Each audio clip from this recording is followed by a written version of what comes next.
महाराष्ट्र ही तर संतांची भूमी. महाराष्ट्र फूड टूरच्या निमित्तानं प्रत्येक जिल्हा फिरताना अनेक मंदिरं आणि देवस्थानांना भेट देता आली. संतांचे विचार जाणून घेता आले आणि तिथल्या प्रसादाचा अनुभव घेता आला.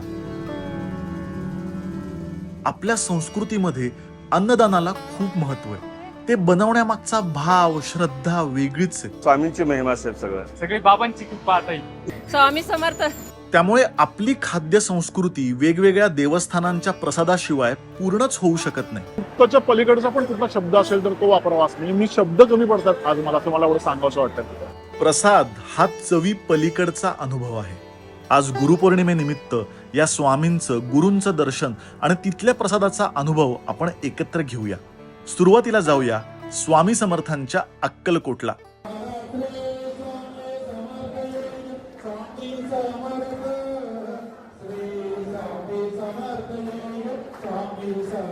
प्रसाद घेण्याच्या आधी आपण आधी स्वामींचं दर्शन घेऊयात आणि मग प्रसादाला येऊया.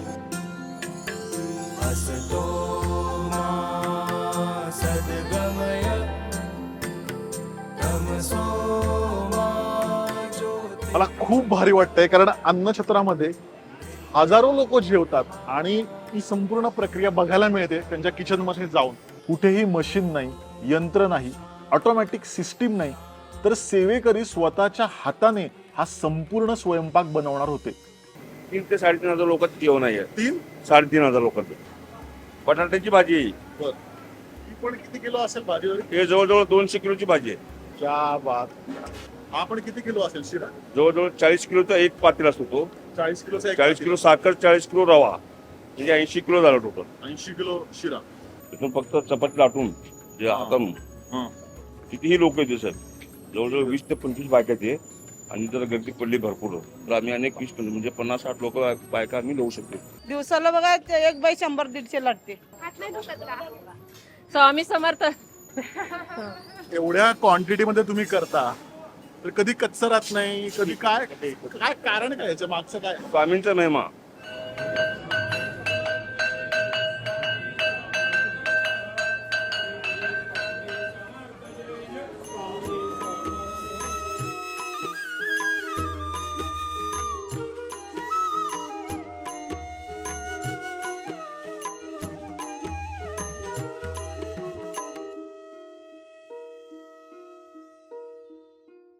ही बटाट्याची भाजी आहे, रस्सा भाजी.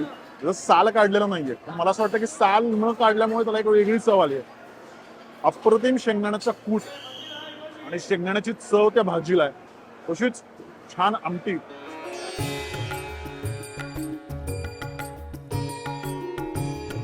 नुसती प्यावी अशी आमटी. आणि कधी कधी काय असतं त्या गावच्या पाण्याला एक वेगळी चव असते. आमटीमध्ये सुद्धा शेंगदाणे आहेत. डाळ इतकी छान शिजले.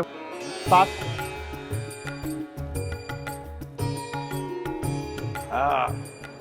आत्मा थंड, एकदम मस्त मठ्ठा आहे. आणि महत्वाची गोष्ट म्हणजे शिरा आहे. 400 आणि 500 किलो शिरा बनतोय, पण याची कन्सिस्टन्सी बघा. पूर्ण तुपात बनवलेला शिरा आहे.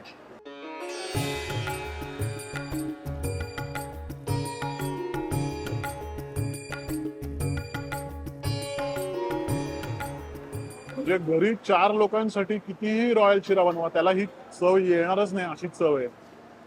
इतका परफेक्ट गोडवा. दरवेळेस म्हणतो मी, एका घासामध्ये वसूल. मी म्हणेन एका घासात तृप्त. यानंतर जाऊया थेट विदर्भाच्या पंढरीला, म्हणजे गजानन महाराजांच्या शेगावी.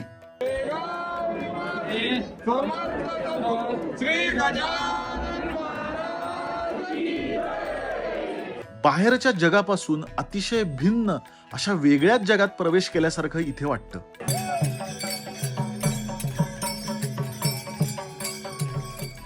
स्वच्छ परिसर आणि अतिशय शिस्तीत सगळी व्यवस्था.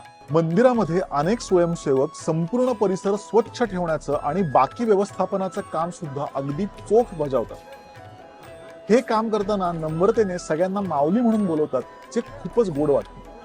मंदिराच्या आतमध्ये कॅमेरा घेऊन जायला परवानगी नाही, पण दर्शनानंतर आवारामध्ये नामस्मरणासाठी किंवा निवांत बसण्यासाठी छान व्यवस्था केली. इथे खऱ्या अर्थाने मन एकदम निवांत.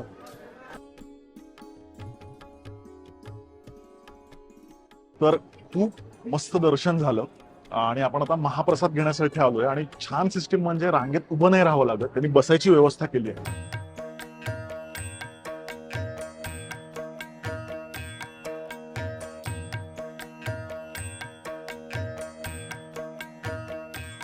आणि आलेलो आहोत अशा रीतीने महाप्रसाद घ्यायला. वा वा वा. तर बटाट्याचा रस्सा आहे, पिठलं आहे, वरण आहे, भात, शिरा आणि चपाती, असा एकदम छान सात्विक मेनू आहे. तर आपण बटाट्याच्या रस्स्यापासून सुरुवात करूया.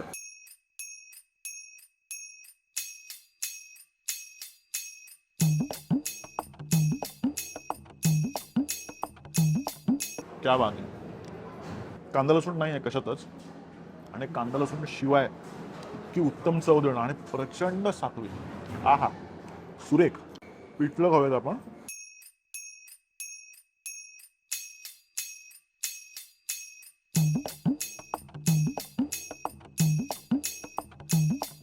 सुरेख ज्या पद्धतीने एकरूप झालंय, पोळीबरोबर छान लागतंय, भाताबरोबरही उत्तमच लागणार. आणि वरण भात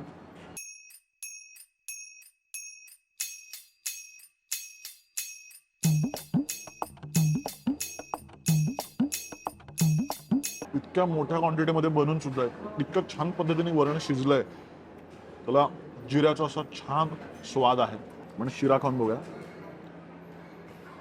चॉकलेटी रंग आहे याचा.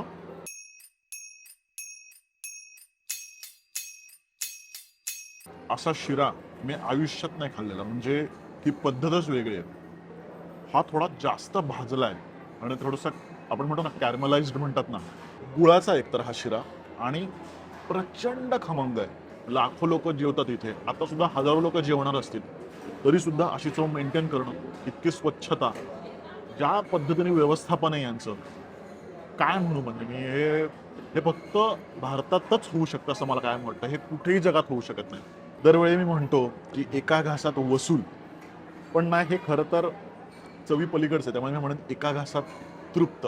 बरं, शेगावला आलात तर अस्सल शेगाव कचोरी कुठे खायची यासाठी शेगावचा संपूर्ण व्हिडिओ नक्की बघा. कोकणातलं एक मंदिर आपण पाहूया, पण त्याआधी सबस्क्राईब करा आणि अजून कुठली मंदिरं आणि तिथला महाप्रसादाचा व्हिडिओ बघायला आवडेल हे कमेंटमध्ये नक्की सांगा. पावसच्या श्री स्वरूपानंद महाराजांच्या मंदिरात सुद्धा असंच निर्मळ वातावरण आणि तृप्त करणारा प्रसाद मिळतो.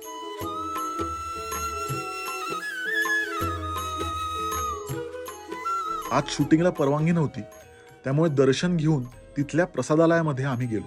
प्रसादामध्ये मुगाच्या डाळीची खिचडी आणि साखर भात होता. खिचडीचा पहिला घास घेतला आणि दुपारच्या कडक उन्हामध्ये सुद्धा एक वेगळ्याच प्रकारचं समाधान मिळालं. खिचडी खूप पातळी नव्हती आणि एकदम फडफडीत सुद्धा नव्हती. छान शिजली असून सुद्धा त्यात मऊपणा होता. प्रचंड सात्विकता होती चवीमध्ये. खिचडीनंतर साखर भात खाल्ला आणि पहिला घास खाल्ल्या खाल्ल्या तोंडात थेट विरघळला. हलका वेलची आणि लवंगाचा सुद्धा स्वाद होता. त्याला थोडा केळीच्या पानाचा सुद्धा सुगंध होता. पावसचा महाप्रसाद हा मला कुठल्याही चवी पलीकडचा वाटला.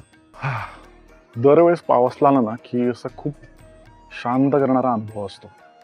आत गेल्यावरती ज्या काही व्हायब्रेशन्स आहेत, म्हणजे खूप शांत आणि असं, नाही शब्दात नाही म्हणतात ते खरं तर काय बोलणार. ॲक्च्युली असं मी ठरवून काही बोलू नाही शकत आहे, पण सांगायचं असं मला की नेहमी पावसला आला ना की खूप शांत वाटतं. पण एक की बाहेर आल्यावर असं खूप रिचार्ज झाल्यासारखं वाटतंय. पुढच्या ठिकाणी जाऊया. आता कोकणात आलोच आहोत तर अजून एका महाप्रसादाचा मला उल्लेख करावासा वाटतो आणि ते ठिकाण म्हणजे गणपतीपुळे. वाह, तर दर्शन झालेलं आहे आणि दर्शन झाल्यानंतर यांचा महाप्रसाद असतो. तेव्हा सकाळी मुगाच्या डाळीची खिचडी असते आणि सोबत बुंदी असते आणि लोणचं सुद्धा आहे आणि रात्रीचा प्रसाद वेगळा असतो. तर आपण रात्रीचा महाप्रसाद सुद्धा घेणार आहोत. तर आधी आपण बघूयात, खिचडी खाऊयात.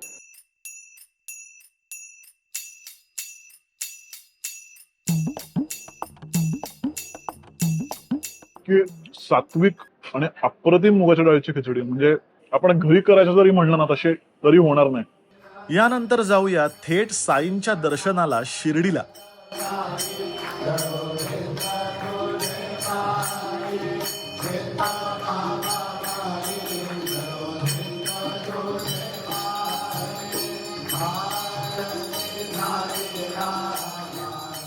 हे आशियातलं सगळ्यात मोठं किचन आहे असं मला संस्थानाकडनं कळलं. अतिशय स्वच्छ आणि अत्याधुनिक किचन होतं यांचं. खूप जास्त भारी वाटतंय मला, खूप जास्त पुण्यवान असल्यासारखं वाटतंय. हे सगळं मला माझ्या डोळ्यांनी प्रत्यक्ष बघता येतंय. चपातीला तिथे जवळजवळ 4,000 रुपये 3,000 ते 4,000 रुपये जेवण. हे पहिलं मशीन आपलं भात वॉश करण्याचं मशीन आहे. याच्यात सरासरी आपण 200 केजी एका टायमाला आपण वॉश करतो. एका कुकरमधून 10 मिनिटात 30 किलो भात शिजून तयार होतो. आता भाताबरोबर जेवायला लागणारी महत्वाची गोष्ट म्हणजे पोळ्या. पोळ्या बनवण्यासाठी इथे दररोज क्विंटलमध्ये गव्हाचं पीठ लागतं. 8 क्विंटल आटा तयार होतो एका तासाला. 8 क्विंटल. Yes, 800 kilo. पोळ्या बनवण्यासाठी मोठी पंगतच इथे बसली होती. पटापट गरमागरम पोळ्या तयार होत होत्या. जनरली आपण जेवण्याची पंगत बघतो, पण इथे पोळ्या बनवण्यासाठी, भाज्या चिरण्यासाठी थेट मोठी पंगतच बसते. कारण दिवसाला ट्रकभर भाजी इथे कापली जाते.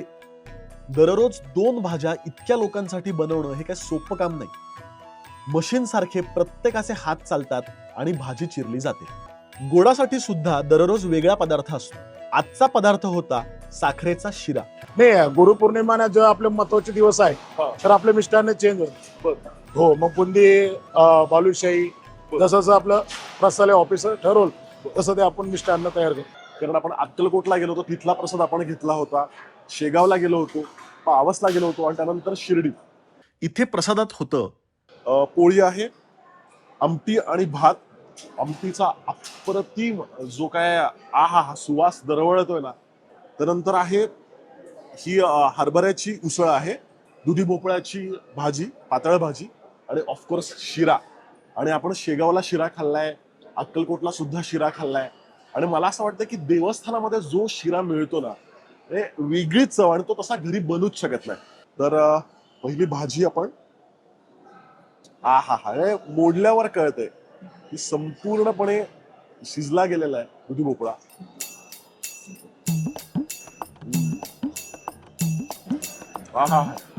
अतिशय सात्विक चव. आता मी हरभऱ्याची उसळ खातो.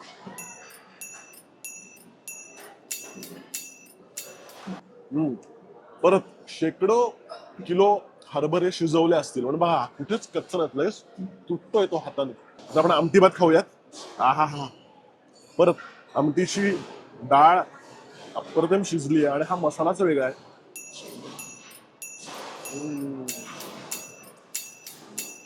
मला असं वाटतं की चिंचगुळ घातलंय आमटीमध्ये, त्याची अशी गोडसर तिखट अशी चव आहे त्याची.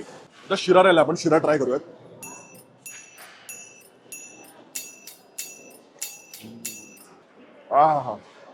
याला म्हणतात प्रसादाचा शिरा. अप्रतिम शिरा आहे. मला असं वाटतं की आमटीमध्ये आणि शिरा असं कायम लक्षात राहील माझ्या. ही चव ना म्हणजे 15-20 वर्षांनी जरी जेवलो तर ती चव अशी कायम आपल्या कधी कधी स्मरणात राहते, तशी ही चव आहे. मला स्वतःला प्रचंड कृतज्ञ वाटतंय. आपण मराठी आहोत, महाराष्ट्रामध्ये शिर्डी आहे आणि शिर्डीमध्ये इतका अप्रतिम प्रसाद मिळतोय. आणि आयुष्यात पहिल्यांदा मी शिर्डीचा प्रसाद खाल्ला, तर मस्तपैकी प्रसादाचा आनंद घेतो. बाकी आपण नंतर बोलू. मतलब मेरा हर बार का एक्सपीरियंस एकदम नया होता है और जो मुझे यहाँ आके शांति मिलती है वो कहीं नहीं मिलती. जिथे अखंड रामनामाचा जप सुरू असतो असं पुढचं मंदिर म्हणजे गोंदवल्याचं श्री ब्रह्मचैतन्य गोंदवलेकर महाराजांचं.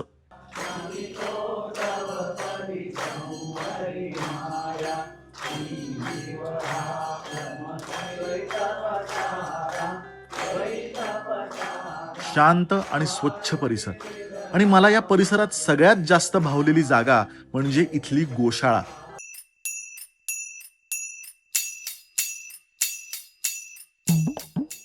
जवळजवळ 70 ते 80 गायी असतील. इतकी स्वच्छ गोशाळा तुम्ही बघितलीच नसेल. महाराजांनी स्वतः बांधलेली ही गोशाळा आहे. म्हसवडला जाऊन कत्तलखान्यातून ते गायींची सुटका करून आणत असत. त्यांचे गायीवर खूप प्रेम होते. गायींना इतर प्राण्यांपेक्षा भावना अधिक समजते. तुम्ही त्यांच्यावर प्रेम केलं तर त्यांना ते अधिक समजतं असं महाराज म्हणायचे. आणि गायींच्या डोळ्यामध्ये बघितल्यावर त्यांचे भाव बघून त्याचा खरंच प्रत्यय येतो. गायींची नावं सुद्धा जी महाराजांनी ठेवली होती ती आजही कायम तीच ठेवली आहेत. इतकं प्रसन्न वाटतं इथे. म्हणजे मी तुम्हाला सांगेन की ना, असं भरपूर संपूर्ण दिवस तुम्ही काढून या इथे. मंदिर, गोशाळा आणि परिसर फिरल्यानंतर तिथून अगदी अर्ध्या किलोमीटर अंतरावर असणाऱ्या थोरला राम मंदिरात आम्ही गेलो. रामाचं दर्शन घेऊन आम्ही पुन्हा समाधी मंदिरात गेलो, कारण दररोज दुपारी 12 वाजता इथे आरती होती. इथल्या प्रसादातला एक पदार्थ अतिशय लोकप्रिय आहे आणि तो म्हणजे गोडा मसाल्याची आमटी. बाकी इथे प्रसादात असतं भात, आमटी, बटाट्याची भाजी आणि शिरा असा बेत असतो. यस, तर शेगाव झालं, शिर्डी झालं, अक्कलकोट झालं आणि त्यानंतर आपलं गोंदवले राहिलं होतं आणि मला खास इथे यायचं होतं. ऑफकोर्स दर्शन तर उत्तम झालंच, पण प्रसाद इथला आणि इथली आमटी आणि या जो आमटीचा घमघमाट आहे तो संपूर्ण मंदिराच्या आवारात होता. तर मला पहिल्यांदा आमटी पिऊन बघायची आहे.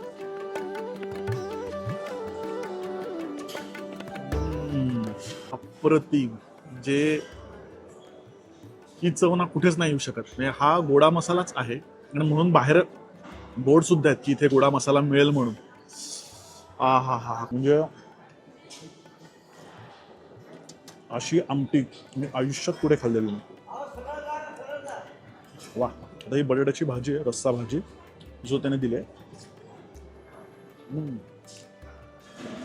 याला थोडासा शेंगदाण्याचा वाटण आहे. जी बटाट्याची भाजी आहे त्याला सुरेख बटाट्याची भाजी सुद्धा.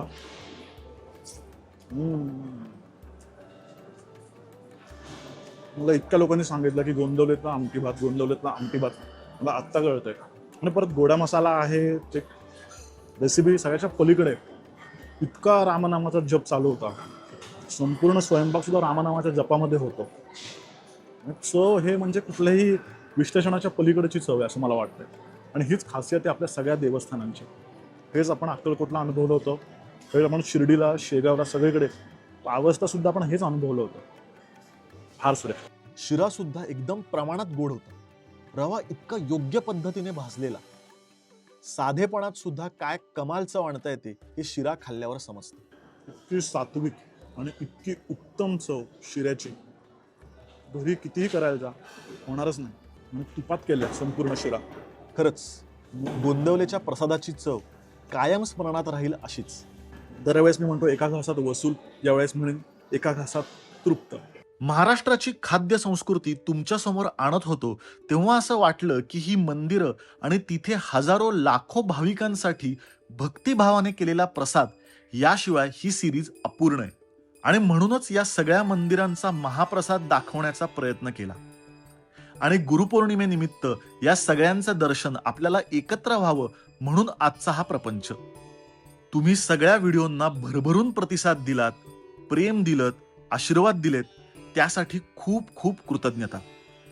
असेच खाण्याचे व्हिडिओ आपण दर बुधवारी घेऊन येत असतो, त्यामुळे भेटूया पुढच्या बुधवारी. तोपर्यंत रामकृष्ण हरी.